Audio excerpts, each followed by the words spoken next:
సభాధ్యక్షులు మంత్రివర్యులు శ్రీ జూపల్లి కృష్ణారావు గారు తెలంగాణ రాష్ట్ర ప్రభుత్వం తరఫున పద్మవిభూషణ్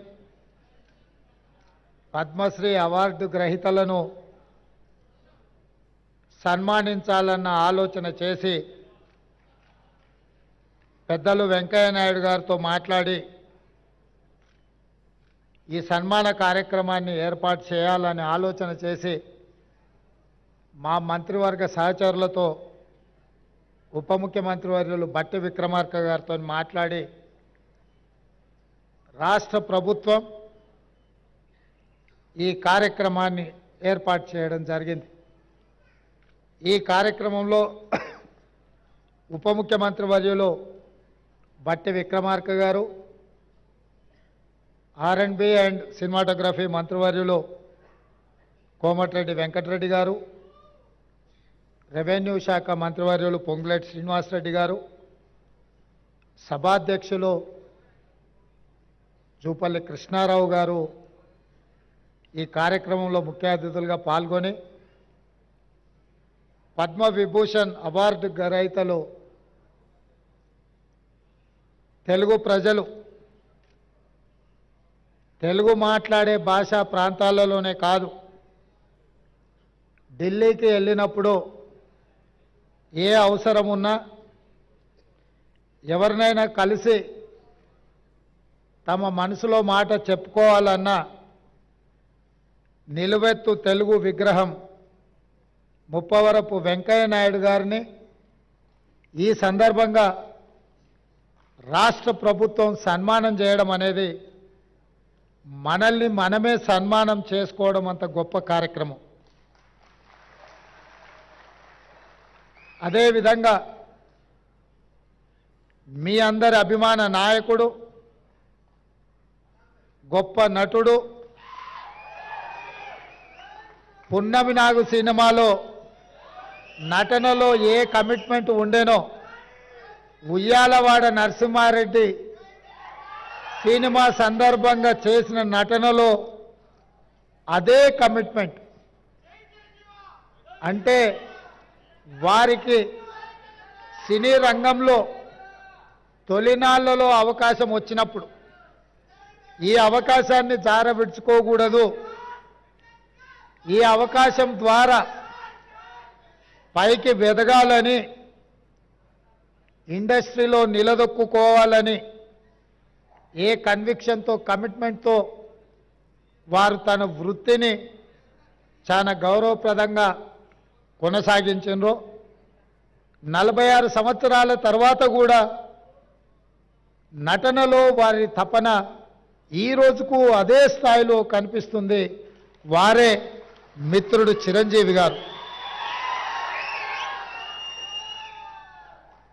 నేను చాలామంది నటుల్లో నాకు చాలామంది తెలుసు, ఎందుకంటే చాలా సంవత్సరాల నుంచి ఈ ప్రాంతంలోనే ఉండడం వల్ల 2 సినిమాలు 3 సినిమాలు హిట్ కాగానే ఇంకా వాళ్ళంత గొప్ప నటులు లేరని, వాళ్ళకెవరు పోటీకి రారని భావిస్తుంటారు.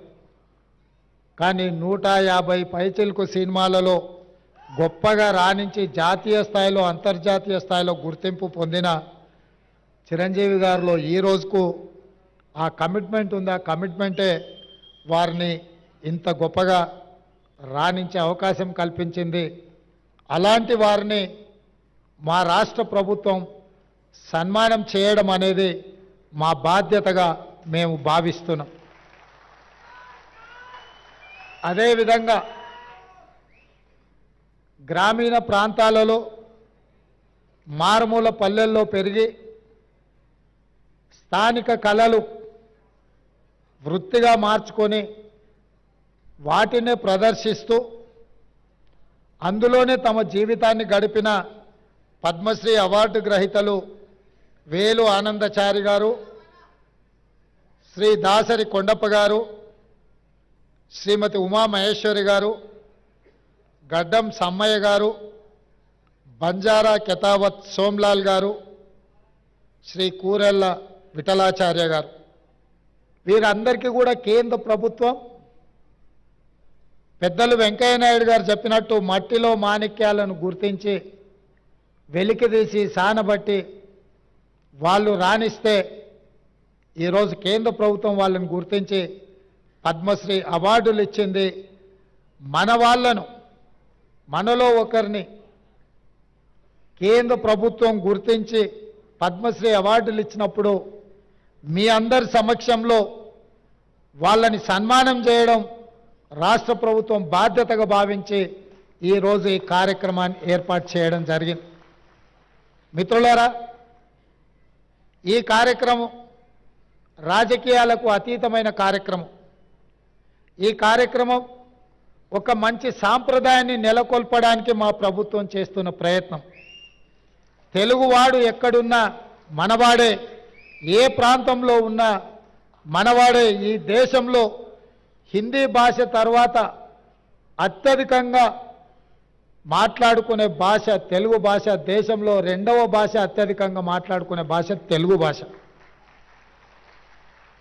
ఇవాళ మన భాష అంతరించిపోతుందేమన్న అనుమానం వస్తున్న సందర్భం.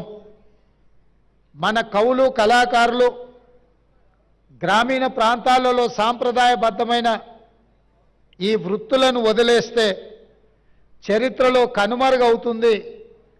ఇట్లాంటి కవులను, కళాకారులను, వివిధ రంగాలలో రాణించిన వాళ్ళను రాష్ట్ర కేంద్ర ప్రభుత్వాలు గుర్తించి గౌరవించి వాళ్ళకి ఈ రకమైన అవార్డులు ఇవ్వాల్సిన బాధ్యత, ఆ సాంప్రదాయాన్ని కొనసాగించాల్సిన బాధ్యత ఎన్నికైన ప్రభుత్వాల మీద ఉన్నదని నేను భావిస్తూ ఈ సాంప్రదాయాన్ని కొనసాగించాలి.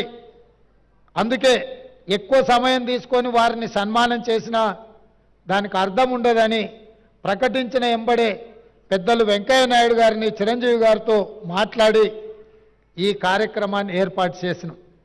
వెంకయ్య నాయుడు గారికి ఇతర కార్యక్రమాలు ఉండడం వల్ల ఉదయం 11 గంటలకే ఈ కార్యక్రమాన్ని చేపట్టాలని ఆలోచన చేసి మా అధికారులు చీఫ్ సెక్రటరీ గారితో, శాంతకుమారి గారితో, ఇతర అధికారులతో మాట్లాడితే, సార్ ఉదయం అంటే అభిమానులు రారేమో, అదే మీరు శిల్పకళా వేదిక అంటున్నారు, అది నిండదేమో, కొద్దిమంది వస్తారేమో, ఎలా సార్ ఈ కార్యక్రమాన్ని నన్ను అడిగాను.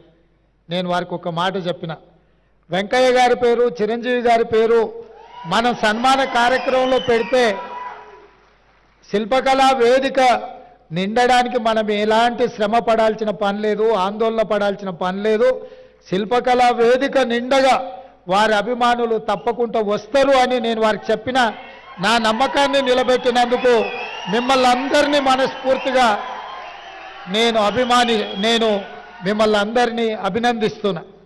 ఎందుకంటే ఈ కార్యక్రమాలు సాయంత్రం పూట పెట్టే కార్యక్రమాలు, కానీ ఉదయం 10 గంటలకే మీరందరూ వచ్చి ఈ కార్యక్రమాన్ని కల్లారా చూసి ఈ రాష్ట్ర ప్రభుత్వం చేపట్టిన కార్యక్రమాన్ని పెద్దలు వెంకయ్య నాయుడు గారు, చిరంజీవి గారు లాంటి వాళ్ళు పద్మశ్రీ అవార్డు గ్రహీతలు వారు మమ్మల్ని అభినందిస్తుంటే మా ప్రజాపాలనకు ఆశీర్వాదం పొందినట్టుగానే నేను భావిస్తున్నా.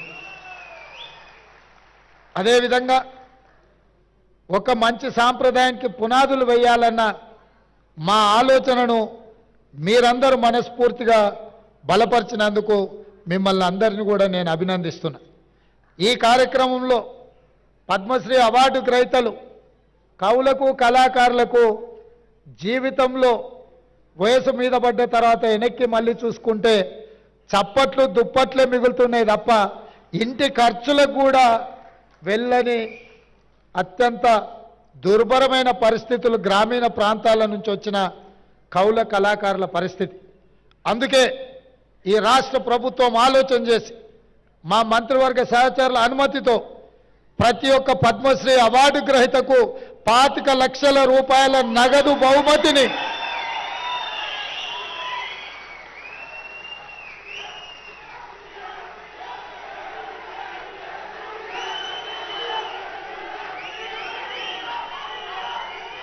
రాష్ట్ర ప్రభుత్వం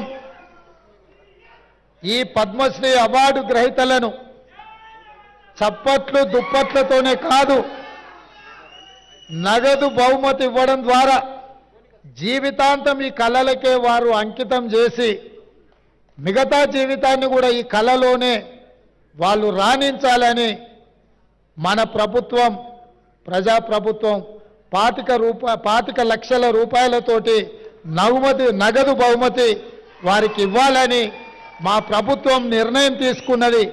ఈ వేదిక మీదనే పెద్దలు వెంకయ్య నాయుడు గారు మిత్రులు చిరంజీవి గారి చేతుల మీదుగా వారికి ఆ నగదు బహుమతిని ఇవ్వాల్సిందిగా వారికి విజ్ఞప్తి చేస్తున్నా. అదేవిధంగా ఈ నగదు బహుమతితో పాటు ప్రతి నెల వారి ఖర్చుల కోసం, ఎందుకంటే వైద్యము ఆరోగ్యము ఖరీదైంది, ఇంట్లో చిన్న చిన్న ఖర్చులు కూడా ఈరోజు పెరిగిపోయినాయి. అందుకే ప్రతి నెల ఈ కవులకు కళాకారులకు 25,000 రూపాయల పెన్షన్ ఇవ్వాలని కూడా ఈరోజు, ఎందుకంటే వాళ్ళు నిరుపేదలు. దాసరి కొండప్పని చూసిండు కదా, మా జిల్లా వాడు, నా పక్కనే దామరగిద్ద మండలం, అత్యంత పేద కుటుంబం నుంచి వచ్చింది. వాస్తవంగా మనం ఇట్లాంటి రివార్డులు ఇవ్వాలన్నా వాళ్ళు అక్కడి నుంచి ఇక్కడికి కారులోనో కావలసిన వాళ్ళని తీసుకొని ఇంత దూరం రావాలంటే కూడా తవ్వ ఖర్చులు కూడా కష్టంగా ఉండే పరిస్థితులు. ఇట్లాంటి పరిస్థితుల్లో వీళ్ళను గౌరవించడం, వారికి ప్రతి నెల 25,000 రూపాయల పెన్షన్ ఇవ్వాలన్న ఆలోచన మా పెద్దలు హనుమంతరావు గారి అనుమతితోటి వారికి ప్రతి నెల 25,000 రూపాయలు ప్రభుత్వం నుంచి పెన్షన్ లాగా వారికి ఇవ్వాలి అని చెప్పి మా ప్రభుత్వం నిర్ణయం తీసుకున్నది. మిత్రులారా, నేను ఒకే ఒక్క మాట ఈ వేదిక మీద నుంచి చెప్పదలుచుకో. సాంప్రదాయాలను గౌరవించాల్సి వచ్చినప్పుడు, మన భాషను, మన సంస్కృతిని, మన సాంప్రదాయాలను కాపాడుకోవాల్సి వచ్చినప్పుడు అన్నిటినీ పక్కన పెట్టి మనందరం ఏకం కావాల్సిన అవసరం ఉన్నది. మనం అలా కలిసిపోయి కార్యక్రమాలను చేపట్టకపోతే కాలగర్భంలో మన భాష, మన సంస్కృతి కలిసిపోయి, ఒకప్పుడు తెలుగు భాష ఉండే, ఒకప్పుడు ఇలాంటి కవులు కళాకారులు ఉండే అని లైబ్రరీలో చదువుకునే పరిస్థితులు వస్తాయి. అలాంటి పరిస్థితులు రాకుండా ఉండాలి అని అంటే రాజకీయాలకు అతీతంగా సాంప్రదాయాలను కాపాడడానికి మనమందరం కూడా కృషి చేయాల్సిన అవసరం, బాధ్యత ఉన్నది అని చెప్పి నేను భావిస్తున్నా.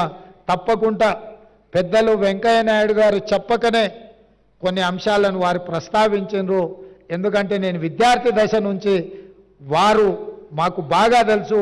వారి దృష్టిలో విద్యార్థి దశ నుంచి నేను ఉన్నప్పటి నుంచి కూడా వారి దృష్టిలో నేను ఉన్నాను. అక్కడి నుంచి ఇక్కడి వరకు రాజకీయ పరిణామ ఎదుగుదల వారు చూస్తూనే ఉన్నారు.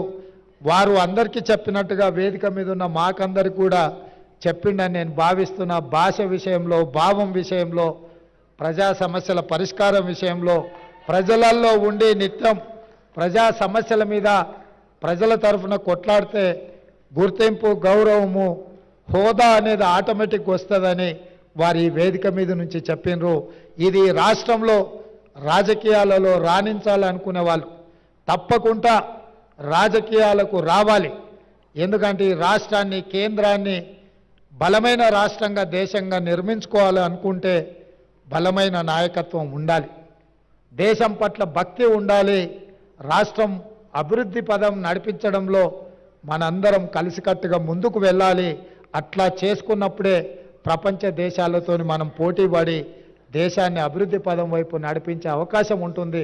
తప్పకుండా మీ ఆలోచనలు, ఎందుకంటే 1978లో విద్యార్థి దశ నుంచి మీరు మొదటిసారి ఎమ్మెల్యేగా ఎన్నికై కీర్తిశేషులు జైపాల్ రెడ్డి గారు అంతకంటే ముందే 3 సార్లు ఎమ్మెల్యేగా అయినా మీరిద్దరూ ఆనాటి ఉమ్మడి ఆంధ్రప్రదేశ్లో జంట కౌలలాగా ప్రతిపక్షంలో ఉండి పాలకుల మీద పదునైన భాషలో పదును ఉండాలి, సమస్యను సృష్టించే విధంగా ఉండాలి. అలాంటి భాషతోని సమస్యని లేవనెత్తి ప్రభుత్వం యొక్క ఆలోచన విధానంలో మార్పు తీసుకురావడానికి ఆ రోజు మీరు ఈ కార్యక్రమం మొదలుపెట్టి అక్కడి నుంచి ఉపరాష్ట్రపతి వరకు మీరు ఎదిగినరు. వివిధ దశలలో మీ పోరాటాలు ఈ ప్రాంత ప్రజలు, దేశ ప్రజలు చూసినరు. ఒక్క విషయం నేను మిత్రులకు చెప్పదలుచుకున్నా, నాకు తెలిసి దేశం నలుమూలల రోడ్డు మీద ప్రయాణం చేసి ఎక్కువ సభలలో పాల్గొన్న నాయకులను ఒకవేళ లెక్కిస్తే వెంకయ్య నాయుడు గారే ముందు వరుసలో ఉంటారు, మొదట ఉంటారని నేను భావిస్తున్నా.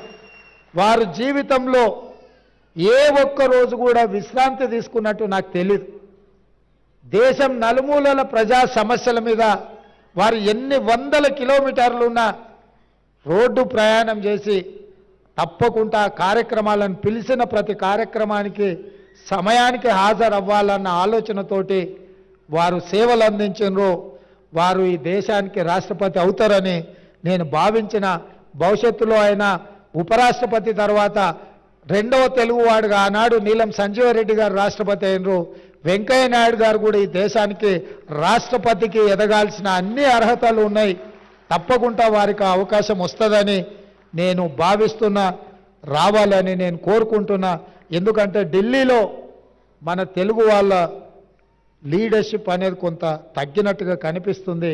ఎందుకంటే పార్లమెంట్ సభ్యులు చాలామంది వ్యాపకాలు ఉన్నోళ్ళు ఎక్కువ మంది వస్తుండ్రు.